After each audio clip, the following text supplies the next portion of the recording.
Maintenant, comment vous allez vous démarquer des autres candidats? Vous allez incarner votre rôle de candidat de la meilleure façon qui soit. Bonjour à tous, je suis Thomas Roche, un des professeurs à l'école de l'art oratoire qui est basée à Paris.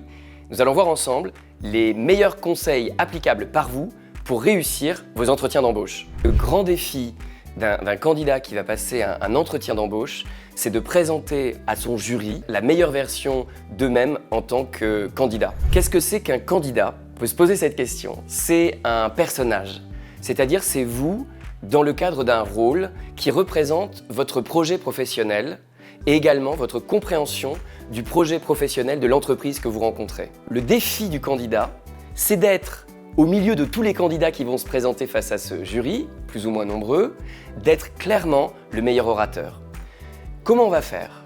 Ça va pas être une technique psychologique, ça va même pas être une technique intellectuelle, parce qu'on n'attend pas d'un candidat qui soit le plus brillant. Ils ont lu votre CV. Maintenant, comment vous allez vous démarquer des autres candidats? Dans l'approche qu'on défend à l'école de l'art oratoire, qui est unique en France, on va donner des recommandations qui ont trait à l'éloquence et qui ont trait à l'éloquence du corps.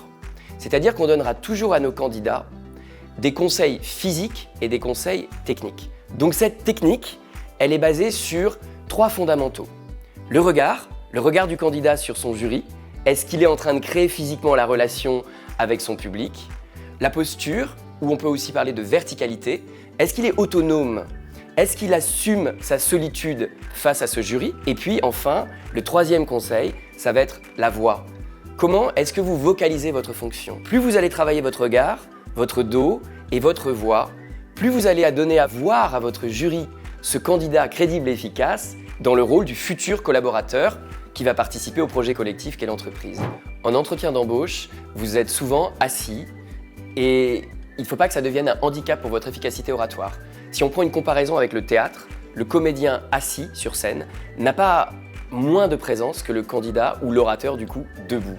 Donc ce qu'on s'est dit s'applique aussi bien que vous soyez assis face à votre jury en entretien d'embauche ou que vous soyez debout. Pour conclure, je dirais que le piège classique du candidat, c'est de tout baser sur la préparation. Ce qui fait que lorsqu'il va rencontrer le jury, il va être, au sens vraiment littéral, piégé par cette hyper-préparation.